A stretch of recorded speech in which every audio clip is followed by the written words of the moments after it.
이렇게 물가가 상승하고 있을 때는 돈을 풀고 싶어도 풀 수가 없습니다. 인플레이션이 높은 상황에서는 유동성을 폭발시킬 수가 없어요. 금리 인하가 좀 어렵습니다. 그리고 최근에 유가 많이 떨어진 거 아시죠? 인플레이션이 너무 심각했었는데 유가가 반토막이 났잖아요. 이란 전쟁이 터진 게 이렇게 급등했던 요 시점이 올해 3월이거든요. 그럼 내년 3월쯤 되면 인플레이션이 대폭 꺾어진다는 의미이기도 합니다. 첫 번째는 인플레이션이 완화될 거고, 두 번째는 고용이 점점 나빠지면은 경기 부양을 해야 되니까 돈 풀리는 속도가 점점 늘어날 것이다. 그때는 금리를 안 낮출 이유가 없거든요. 고용까지도 계속 나빠지면은 금리를 낮추게 될 거라고 생각합니다. 그때는 비트코인이 본격적으로 올라갈 수 있을 거라고 생각해요. 지금 현재 1.2 트릴리언 달러인데요. 이게 한 6만 달러 정도 됩니다. 한 5만 달러 근처까지 빠졌다고 쳐볼게요. 그럼 한 대략 20%가 빠지니까 1 트릴리언 달러 미만으로 갑니다. 우리나라 돈으로 보면은 한 7천만 원대까지 빠질 수 있는 거죠. 제 생각에 5년에서 10년 정도 걸릴 것 같긴 한데, 그 이후에는 충분히 10 트릴리언 달러 이상은 될 거라고 생각합니다. 그러면 10배가 오르는 거예요. 네, 안녕하세요. 성정길입니다. 지금 시각은 7월 3일 오전 7시 27분입니다. 비트코인이 한 이틀 전이었나요? 최저치 57,800달러를 찍고서 지금은 약간 상승해서 한 6만 1,000달러. 어저께 장중한 때 한 6만 2천까지는 살짝 올라갔었습니다. 그럼 약간의 반등이 지금 나오고 있는 시점이에요. 업비트 기준 가격으로 볼 때는 최저 가격이 한 8,800만 원 정도 됐었고요. 9천만 원 깨졌었죠.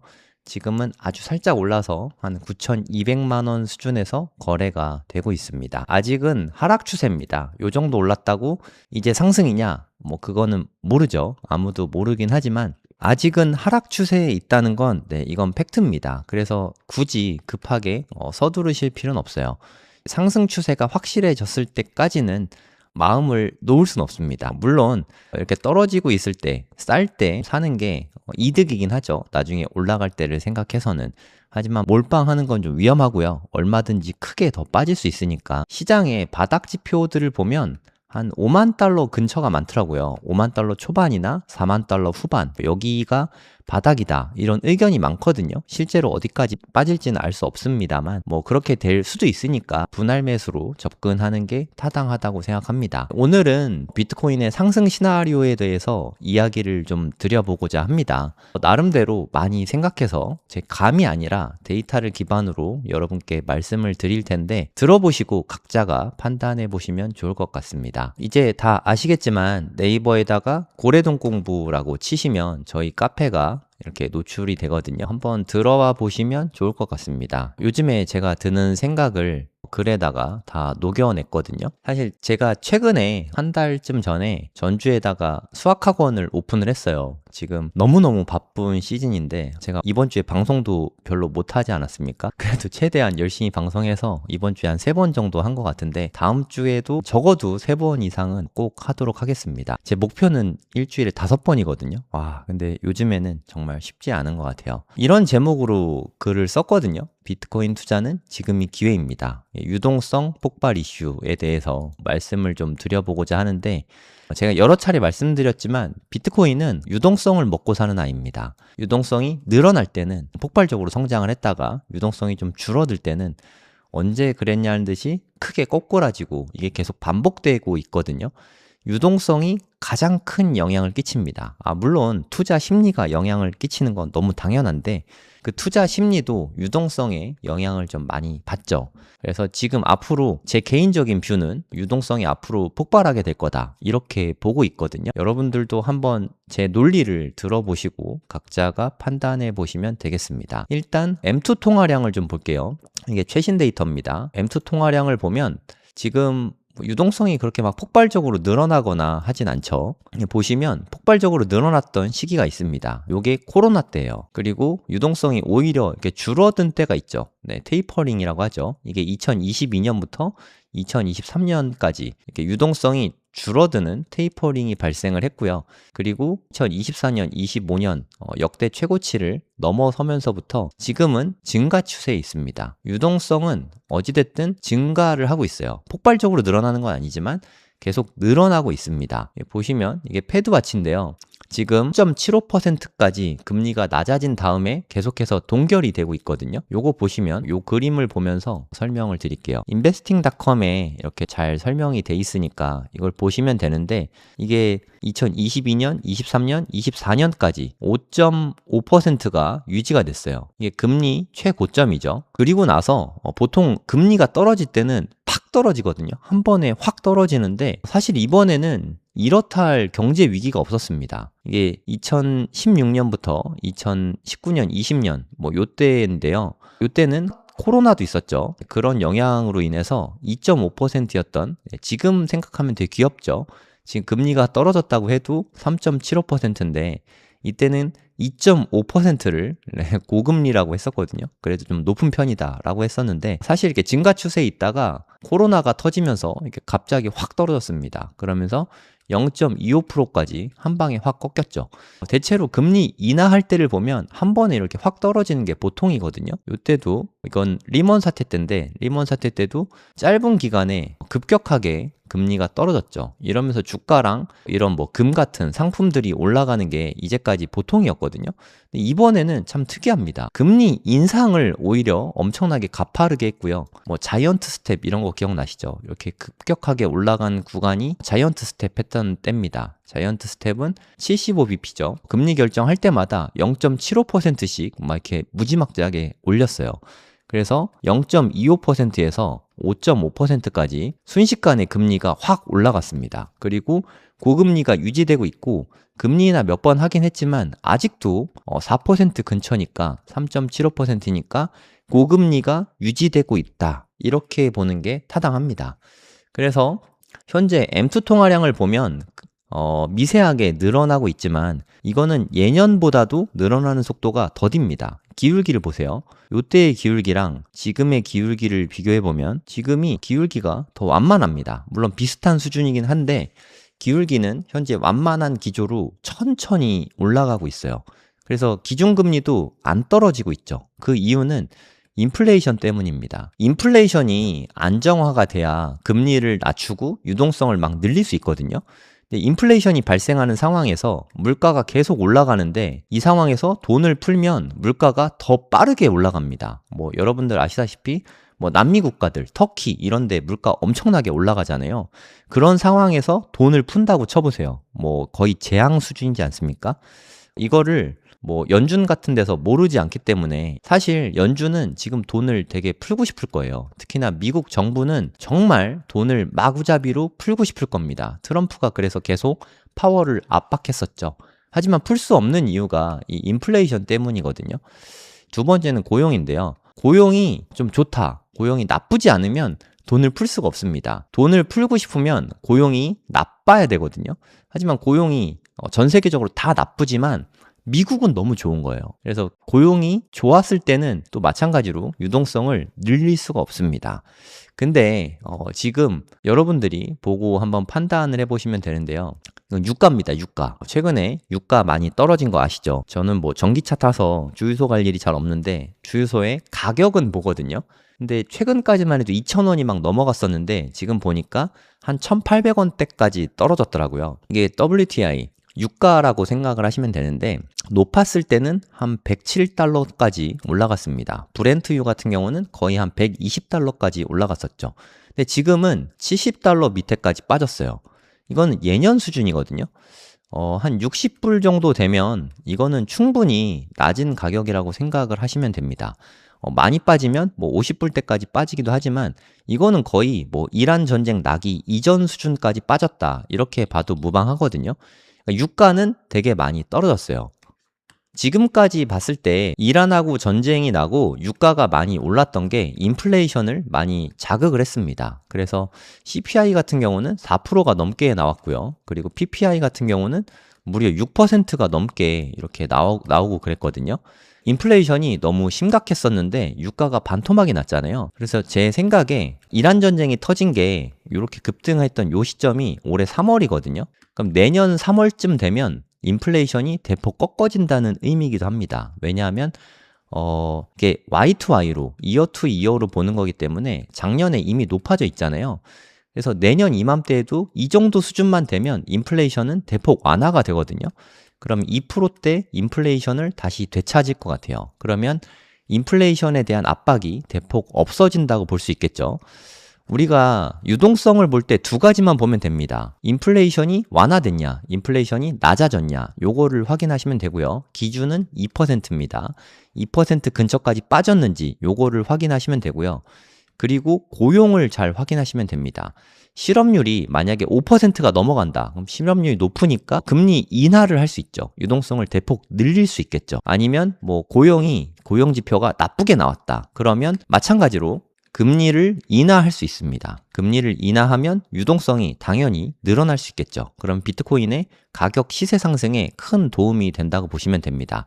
인플레이션은 이거는 좀 시간이 해결해 줄 것 같아요. 앞으로 지금 벌써 7월이니까 앞으로 한 8개월 정도만 지나도 인플레이션은 대폭 낮아질 거라고 보입니다. 어저께 나온 지표인데요. 어저께 7월 2일이잖아요. 어젯밤에 9시 30분에 나온 지표입니다. 예측치가 일자리 개수입니다. 11만 4천 개, 요 정도 보고 있었는데 대폭 줄어들었죠. 정확하게 예측한 거에 반토막이 났습니다. 물론 이게 고용지수는 좀 변수가 많더라고요. 나중에 막 보정도 하고 좀 틀리기도 많이 틀리고 뭐 그렇긴 한데 어찌됐든 이 숫자가 대폭 줄어든 걸로 보이죠. 그러니까 지난달에 발표했을 때는 17만 2천이었는데 그리고 예측도 한 11만 정도 했는데 실제로 까보니까 5만 7천, 반토막이 났다는 거거든요. 고용이 매우 안 좋다 이렇게 볼 수 있잖아요. 고용이 안 좋으면 경기를 부양해야 됩니다. 경기 부양하는 가장 좋은 방법은 정부에서 정부 지출을 늘려서 돈을 푸는 겁니다. 이게 가장 좋은 방법이라고 보시면 되거든요. 그래서 앞으로는 돈 풀기를 할 가능성이 저는 되게 높아졌다고 보고 있어요. 일단 그 시작은 이란과의 종전이 큰 역할을 했다고 생각을 하고요. 평화 무드가 좀 찾아오면서 유가도 떨어지고 고용도 전 이거 뭐 AI 때문이라고 생각을 하는데 지금 대량 실업이 많이 발생을 하고 있죠. 뭐 예를 들어서 아마존 같은 데도 인력을 대폭 감축하고 있고요. 메타에서도 사람을 엄청 많이 잘랐죠. 대부분의 기업들에서 사람을 되게 많이 자르고 있습니다. 그러니까 고용 자체는 안 좋은 게 맞는데요. 지금 고용이 좋게 나오는 거는 사실 급여가 낮은 사람들이 그렇게 좋아하지 않는 일자리에 고용이 많은 거예요. 일자리 개수로만 보니까. 전체 급여 수준을 보고 이런 지표를 만드는 게 아니거든요. 일자리가 있기만 하면 됩니다. 그래서 양질의 일자리는 줄어들고 좋지 않은 일자리가 늘어나면서 숫자를 채우고 있었는데 이제는 그마저도 숫자가 줄어들고 있다. 이렇게 보는 게 타당합니다. 그럼 보시면 알겠지만 지금 국채금리가 되게 많이 올라가고 있거든요. 이건 미국의 30년물 국채금리입니다. 금리가 이렇게 오르는 와중에도 유동성은 계속 늘어나고 있잖아요. 이거 M2 통화량입니다. 그러면 이거는 왜 늘어나고 있을까? 금리가 올라가는데 유동성은 늘어난다. 좀 이상하죠? 이거는 여러분들이 이해를 하셔야 될 게 연준의 스탠스와 미국 정부의 스탠스가 다르기 때문에 그렇습니다. 연준은 금리를 동결 내지는 뭐 인상에 대한 압박을 하고 있죠. 연준에서는 테이퍼링을 하고 있습니다. 테이퍼링이라는 건 유동성을 줄이는 거라고 생각을 하시면 돼요. 하지만 미국의 트럼프 정부는 경기를 부양하고 싶어 해요. 주가를 올리고 싶어 하고 트럼프는 또 개인의 욕심 때문에라도 주가를 좀 많이 올리고 싶어 하죠. 트럼프는 주가에 되게 긴밀하게 반응을 합니다. 정부에서는 경기를 부양시키기 위해서 정부 지출을 늘리면 되겠죠. 그 때문에 이렇게 금리가 많이 올라가기도 했거든요. 이렇게 정부에서 지출을 할 때는 미국 국채를 발행을 해요. 그러니까 일종의 빚낸다고 생각을 하시면 됩니다. 국채를 발행해서 국채를 판다고 이야기할게요. 편의상 국채를 팔아서 그럼 그 돈이 들어오잖아요. 그럼 그 돈으로 뭐 보조금도 지급하고 각종 사업도 벌이면서 돈을 막 쓰게 됩니다. 거기에 따른 유동성 확대가 있겠죠. 이게 1번이고요. 두 번째는 뭐 이건 다들 아시겠지만 지금 미국의 정부 부채가 엄청나죠. 조금 있으면 40트릴리언 달러가 될 겁니다. 지금 39.3 트릴리언 달러거든요. 참고로 엔비디아의 시총이 한 5트릴리언 정도 됩니다. 지금 5트릴리언 밑으로 살짝 빠지긴 했는데 엔비디아의 거의 한 8개, 세계 시총 1위인 엔비디아라는 기업 8개 규모의 부채를 갖고 있어요. 그럼 부채는 갖고 있으면 여기에 따른 이자를 내잖아요. 이자가 지금 한 4%가 넘지 않습니까? 이 이자를 계속해서 연준에 지급하고 있다고 보시면 됩니다. 이 이자 비용 때문에 정부 지출이 계속 늘어나고 있는 거죠. 그럼 어디론가 돈이 간다는 뜻은 그 돈을 누군가는 또 쓴다는 의미거든요. 그래서 이 부채가 계속 커지는 한은 정부 지출은 계속 늘어날 수밖에 없습니다. 그것 때문에 이 유동성 자체가 다시 뒤로 가는 이런 일은 거의 없다고 보시면 돼요. 그러니까 둘 중에 하나입니다. 유동성이 빠르게 늘어나냐, 아주 천천히 늘어나냐. 지금은 좀 천천히 늘어나고 있는 중이고요. 제 생각에 저는 내년쯤 보고 있거든요. 빠르면 내년 상반기쯤 보고 있는데 그때부터는 기울기가 다시 가파르게 증가할 수 있을 것 같습니다. 제가 그 이유로는 두 가지를 들었죠. 첫 번째는 인플레이션이 완화될 거고, 두 번째는 고용이 점점 나빠지면은 경기 부양을 해야 되니까 돈 풀리는 속도가 점점 늘어날 것이다. 네, 요게 가장 큰 이유라고 보시면 됩니다. 정부 부채가 40트릴리언 달러 넘어가게 되면 여기에 따른 이자도 역시 유동성을 늘리는데 일조하게 되겠죠. 작년에 비트코인이 사실 별로 못 오른 거는 저는 여기에 원인이 있다고 생각하거든요. 원래 이쯤 되면 요런 금리 인하를 기대했어요, 사실. 그래서 2024년, 25년 되면서 금리 인하가 팍팍팍 되면서 여기까지 뭐 2%대까지 빠지면 비트코인이 많이 올라갈 수 있겠구나. 솔직히 말해서 저는 그런 기대를 했거든요. 하지만 여기저기 전쟁이 터지고 인플레이션이 계속 발생을 하면서 금리는 생각보다 많이 안 떨어졌습니다. 그쵸? 근데 만약에 인플레이션이 완화가 되고 CPI가 뭐 현재 한 4%대인데 이게 2% 수준까지 떨어지고 뭐 덜어는 뭐 한 1.9%대까지 대폭 빠지게 되면 그때는 금리를 안 낮출 이유가 없거든요. 고용까지도 계속 나빠지면은 금리를 낮추게 될 거라고 생각합니다. 2%까지. 그러니까 다시 우리가 생각하는 저금리가 들어서게 되면 그때는 비트코인이 본격적으로 올라갈 수 있을 거라고 생각해요. 사실 비트코인이 여기까지밖에 못 올라갈 거라고 예상한 사람은 거의 없는 것 같아요. 대부분은 적어도 한 14만 달러, 한 2억 정도 되거든요. 여기까지는 다들 좀 기대를 했던 것 같고 많이 오르면 한 3억 정도, 20만 달러 정도는 다들 기대를 했던 것 같습니다. 근데 현실은 그렇지가 않았죠. 근데 여기서 못 올라갔던 이만큼이 금리 인하를 하게 되면 다음번 상승이 제대로 오게 되면 그때는 훨씬 더 폭발적으로 오를 가능성이 그래서 더 높다고 생각합니다. 패드와치 자료인데요. 이 예상치가 아직은 금리 인상 쪽을 바라보고 있어요. 7월달, 뭐 한 달, 이번 달이네요. 이번 달 말에 한 달 정도 남았는데 동결될 가능성이 매우 높다고 보이고요. 9월 달에는 금리 인상의 점이 찍혀 있는데 지금 같은 분위기로는 제 생각에 금리 인상은 안 될 가능성이 높다고 생각합니다. 고용도 별로 안 좋고 인플레이션도 많이 꺾이고 있거든요. 그래서 제 생각에 올해는 일단은 금리가 동결이 될 것 같아요. 그럴 가능성이 제일 높다고 생각하고 케빈 허씨가 그래도 트럼프가 임명한 사람인데 초반에는 눈치를 좀 보지 않겠습니까?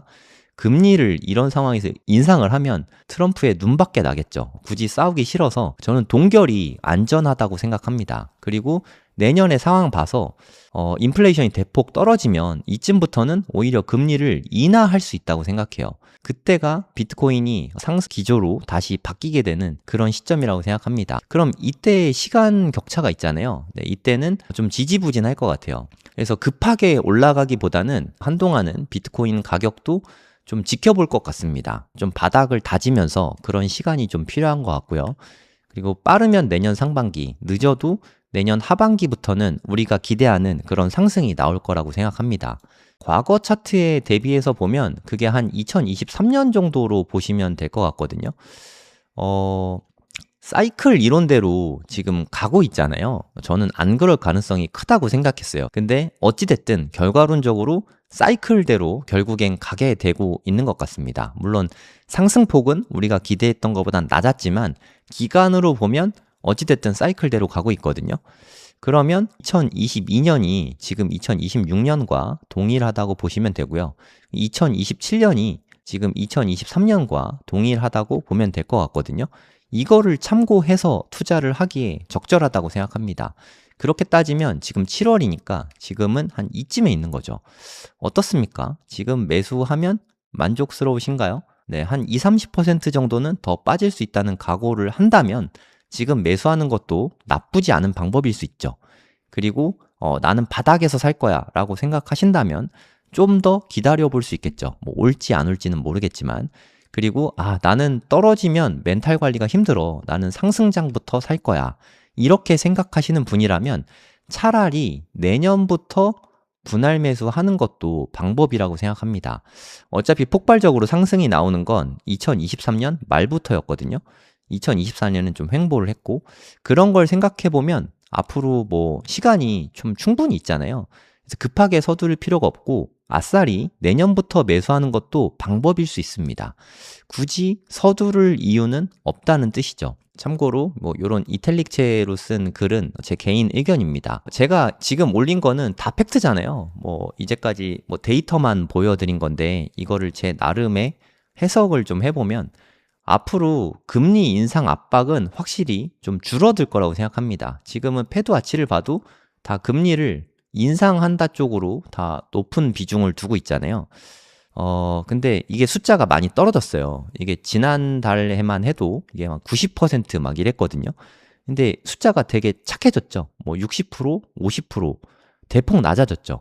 그러다가 이제 차츰차츰 떨어져가지고 이제 0%가 될 수 있는 거죠. 그러면서 동결 쪽에 좀 무게가 더 실릴 거라고 생각하고 내년이 되면 금리 인하 쪽으로 기조가 다시 바뀌게 될 거라고 생각합니다. 네, 이건 시총순인데요. 금은 제외하고 이야기하도록 하겠습니다.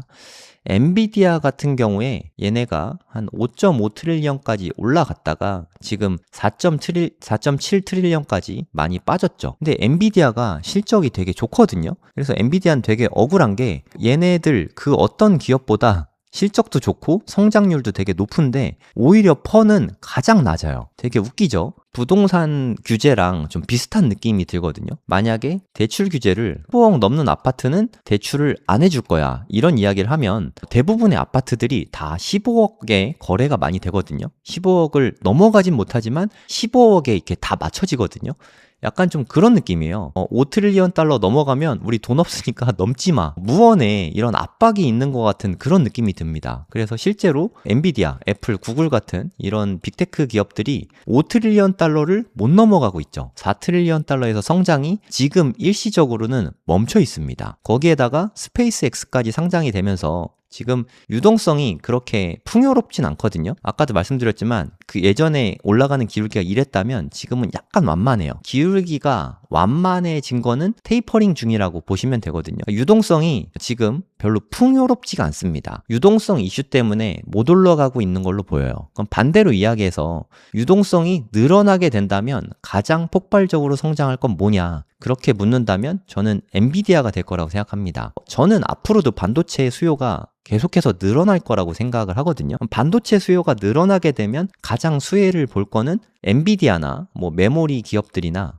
TSMC나 뭐 이런 기업들이 되겠죠. 그러면 걔네들은 다시 한번 주가가 큰 폭으로 뛸 가능성이 있다고 생각을 합니다. 엔비디아는 편의상 그냥 5 트릴리언 달러로 칠게요. 그럼 얘네가 5 트릴리언 달러면 유동성이 늘어나면 10 트릴리언 달러 정도는 충분히 될 거라고 생각합니다. 이게 포워드 퍼 기준으로 그러니까 앞으로 예상 실적 기준으로는 엔비디아의 퍼가 지금 한 20배밖에 안 되거든요. 한 20배는 정말 너무 낮은 숫자죠. 에르메스 같은 데는 지금 이렇게 뭐 힘들다고 해도 한 40배, 50배 받고 있거든요. 근데 엔비디아 같은 성장주가 20배라는 건 시총이 크다는 이유만으로 낮은 퍼를 받고 있는 거예요. 그러니까 정상적인 퍼만 받아도 10배의 퍼를 받는다고 치면 아니 연간 성장률이 80%인데 퍼 40배가 결코 높은 숫자가 아니거든요. 80%만 성장을 해도 40배에서 바로 한 25배까지도 줄어들게 될 거예요. 40배의 퍼를 받는 게 높은 퍼가 아니거든요. 이 정도 성장을 하면 엔비디아가 저는 첫 번째로 1위로 10트릴리언 달러에 안착하게 될 거라고 생각해요. 최근에 고래동 공부에서 엔비디아 이야기, 젠슨왕 이야기는 정말 많이 했거든요. 그 강의를 들으신 분들은 아마 다 인정을 하실 겁니다. 얘네는 10트릴리언 달러를 충분히 받을 수 있는 기업이거든요. 그럼 또 다른 기업들이 따라서 10트릴리언 달러를 가게 되겠죠. 저는 아마도 구글이 2등을 하게 되지 않을까 싶은데 뭐 2등이 누가 될진 모르죠. 어찌됐든 후보가 될 수 있는 기업들 알파벳이라던가 애플이라던가 MS, 아마존 이런 애들은 어찌됐든 시간차를 두고 10트릴리언 클럽에 다 가입을 하게 될 거라고 생각합니다. 그렇게 되면 유동성이 풍부해지는 와중에 얘네들이 10트릴리언 달러를 찍게 되면 비트코인도 10트릴리언 달러를 내다볼 수 있게 될 거예요. 그리고 유동성 유동성도 풍부해지고 금리도 만약에 2%대까지 빠지게 되면 비트코인은 시총이 크게 증가할 거라고 생각합니다. 저는 그래서 비트코인이 10트릴리언 달러까지는 무난히 올라갈 수 있을 거라고 생각을 하거든요. 그럼 여기서 좀 시나리오를 이야기해 볼게요. 제가 시나리오라고 하는 건 팩트가 아니고 제 개인 의견과 예상치입니다. 지금 현재 1.2트릴리언 달러인데요. 이게 한 6만 달러 정도 됩니다. 요 정도 가격대에서 1.2트릴리언 달러인데 만약에 시장에서 전망하듯이 한 5만 달러 근처까지 빠졌다고 쳐볼게요. 그럼 한 대략 20%가 빠지니까 1트릴리언 달러 미만으로 갑니다. 그냥 편의상 1트릴리언 달러까지 빠진다고 가정을 해볼게요. 그쯤 되면 한 48K까지도 빠질 수 있어요. 우리나라 돈으로 보면은 한 7천만 원대까지 빠질 수 있는 거죠. 이렇게 빠질 거라고 확신을 하신다면 지금 안 갖고 있다가 이 가격이 되면 그때 매수하는 것도 방법입니다. 뭐 제가 하는 방법은 아니지만 뭐 누군가는 이렇게 투자하는 사람도 있겠죠. 만약에 시총이 1트릴리언 달러일 때 비트코인 7천만 원일 때 비트코인을 매수를 해서 제 생각에 한 5년에서 10년 정도 걸릴 것 같긴 한데 그 이후에는 충분히 10트릴리언 달러 이상은 될 거라고 생각합니다. 다시 한번 말씀드리지만 지금은 10트릴리언 달러가 되면 전 세계 시총 2위가 되겠죠. 금 다음이 되는데 하지만 그 시점이 되면 엔비디아나 뭐 MS나 아마존 이런 데들이 10트릴리언 달러를 넘어가게 될 거거든요. 그때는 10트릴리언 달러가 그렇게 어마무시한 금액이 아니게 될 겁니다. 그러면 10배가 오르는 거예요. 10배. 10배면 사실 10백원 아니죠. 한 900% 정도 상승인데 이 정도만 돼도 충분히 큰 상승이지 않습니까? 만약에 지금 타이밍에 산다고 해도 1억어치를 산다고 해도 비트코인 한 개를 산다고 칠게요. 저는 10년 안에 100만 달러는 될 거라고 생각해요. 비트코인 한 개에 한 1밀리언 정도 되는 거거든요. 그럼 한 15억 정도 됩니다. 그러면 10년 후에 10배 이상의 수익을 거둘 수 있는 자리라고 할 수 있겠죠. 비트코인은 유동성을 먹고 사는 아이입니다. 누가 뭐래도. 그리고 지난 장에서는 뭐 이건 팩트니까 유동성이 폭발하지 못했어요. 물론 다음번에도 유동성이 생각보다 그렇게 안 늘어날 수도 있습니다. 하지만 10년 후를 보면 어떨까요? 10년 후에는 유동성이 폭발적으로 늘어나지 않을 가능성이 저는 거의 없다고 생각합니다. 역사상 10년을 두고 봤을 때 유동성이 크게 늘어나지 않았던 때가 없거든요. 1988년에 한 89년쯤 되겠네요. 큰 폭으로 빠졌죠. 그리고 한 03년쯤? 네, 그쯤 됐던 것 같은데 이때 또 큰 폭으로 빠졌죠. 그리고 한 09년 리먼 사태 때 같은데 이때도 큰 폭으로 빠졌죠. 이 뒤에는 리먼 사태 영향으로 쭉 저금리였습니다. 고금리였던 적이 한 번도 없어요. 그리고 금리를 올릴까 하다가 코로나 터졌을 때 또 큰 폭으로 빠졌죠. 그리고 지금이거든요. 지금 여기서부터 보면은 거의 한 40년 역사를 두고 봤을 때 이렇게 고금리가 오랫동안 유지됐던 적이 단 한 번도 없습니다. 이렇게 고금리가 유지되는 와중에도 AI 때문에 나스닥은 또 사상 최고치 넘어섰거든요. 계속해서 올라가고 있는 와중이에요. 그런 와중에 만약에 유동성까지 늘어나게 됐다. 금리를 인하해서. 그러면 주식시장과 비트코인은 큰 폭의 상승이 나올 수밖에 없다고 생각합니다. 그래서 지금 같은 때 근데 솔직히 말씀드려서 지금 딱 투자를 한다고 치면 반도체는 뭐 지금 최근에 좀 빠지긴 했지만 너무 많이 올랐잖아요. 뭐 속스도 그렇고 뭐 디램은 말할 것도 없죠. 어마무시하게 올라 있는 상태에서 물론 미래 가치는 되게 좋지만 단기적으로는 좀 빠질 수 있으니까 반도체에 투자하기보다는 비트코인을 좀 우선적으로 모으는 게 맞는 것 같습니다. 이게 딱 봐도 되게 가격도 많이 착하지 않습니까? 여기 매물대도 되게 좀 단단하고 지금 매수하기에 나쁘지 않다고 생각해요. 물론 리스크를 지고 싶지 않다면 상승장이 확실해졌을 때 혹은 뭐 4만 달러까지 빠졌을 때 7천만 원대까지 빠졌을 때 뭐 그때까지 기다리는 것도 방법이죠. 뭐 저는 그런 거 잘 못하니까 꾸준히 계속해서 분할 매수하고 있는데요. 앞으로도 분할 매수할 예정입니다. 올해는 끝까지 분할 매수할 것 같고요. 내년 상반기에는 분할 매수 하더라도 지금보다는 훨씬 더 적게 할 것 같아요. 그 이후로 저는 비트코인을 더 사지는 않을 생각입니다. 비트코인 사는 건 올해나 내년이 마지막 해가 될 것 같아요. 그 뒤에는 뭐 산다고 해도 트레이딩 목적일 것 같아요. 쌀 때 샀다가 비쌀 때 팔고 뭐 이런 목적으로만 매수를 하게 될 것 같습니다. 이때는 아쉽게 우리가 원했던 가격까지는 충분히 못 올라갔지만 바닥이 어딘지 몰라도 이번에 만약에 상승이 나오면 미국의 부채가 어마무시하기 때문에 여기서 나오는 유동성도 상당하거든요. 이거 이자만 해도 어마무시합니다. 5%를 잡으면 40트릴리언에 5%면 2트릴리언 달러거든요. 비트코인 시총보다 높은 이자를 매년 내고 있어요. 막대한 돈이 계속해서 풀린다는 의미죠. 네, 그럼에도 불구하고 지금은 유동성 늘어나는 속도가 천천히 올라가고 있는데 이 유동성 늘어나는 속도가 폭발적으로 늘어나는 게 아마도 내년쯤에는 있을 것 같습니다. 사실 이런 얘기를 2025년에도 했는데 유동성 폭발이 안 나왔죠. 이거는 뭐 우리가 예상할 수는 없는 부분이에요. 시나리오로 접근을 해야 되는 이유도 거기에 있죠. 유동성이 늘어날 수 있냐 없냐. 근데 저는 뭐 늘어날 가능성이 크다고 보고는 있습니다. 제가 팩트는 팩트대로 전달을 했고 시나리오는 시나리오라고 전달을 했으니까 각자가 판단을 해보시고 투자를 하시면 될 것 같습니다. 근데 조금 더 기간을 길게 잡으시면 좋겠어요. 적어도 한 6개월 정도? 올해 연말까지는 좀 매수하시면 좋을 것 같습니다.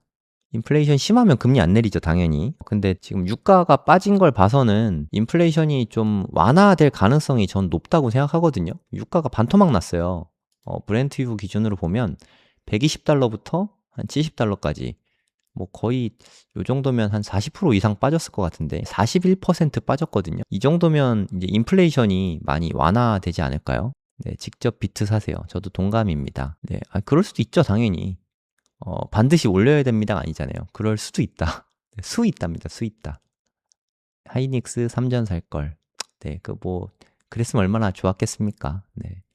다 결과론적인 이야기죠. 엔비디아 39.7 이거는 작년 말 실적 기준이잖아요. 아까 포워드 퍼라고 말씀드렸잖아요. 포워드 퍼가 무슨 말이냐면 예를 들어서 작년에 뭐 100조 벌었다고 칠게요. 올해 80% 성장을 하면 180조를 벌게 되잖아요. 그러면 포워드 퍼는 예상 실적 기준으로 퍼를 계산한 겁니다. 그럼 작년 100조 기준으로 40배다 하면은 한 4천조 되는 거죠. 뭐 예를 든 겁니다. 그런데 180조 기준으로 하면은 뭐 한 22배 되겠죠. 또 주가도 이거 기준으로 해서 좀 빠졌으니까 한 20배 정도? 그 정도라고 말씀드린 거예요. 포워드 퍼입니다. 제가 퍼 말씀드린 건. 그리고 작년 실적 기준은 이제 반도체가 너무 급변하기 때문에 너무 옛날 데이터입니다. 당장 올해 1분기 데이터만 해도 퍼가 대폭 낮아지거든요. 네. 그거 보고 20배라고 말씀드린 겁니다. 제가 아무 근거도 없이 이렇게 말씀드린 건 아니고요. 10년에 10배는 QLD 사도 충분히 가능한 시나리오. 그렇게 생각하시면 QLD 사시면 됩니다. QLD는 저는 레버리지를 별로 안 좋아해서 사람 일이 모르는 거잖아요. 뭐 하루에 갑자기 QQQ가 50% 빠질 수도 있잖아요. 뭐 코로나보다 더 심한 재앙이 나타나면 그럼 빵원이 됩니다. 이건 너무 무섭잖아요. 비트코인은 물론 뭐 급한 게 나올 수도 있긴 하지만 빵원이 될 가능성은 거의 없거든요. 네, 안정성 면에서 QLD보다는 저는 비트코인이 안정하다고 생각해요. 오늘 방송은 여기서 마무리하도록 하겠습니다. 다음 주 월요일 정도에 다시 찾아뵙도록 하겠습니다. 감사합니다.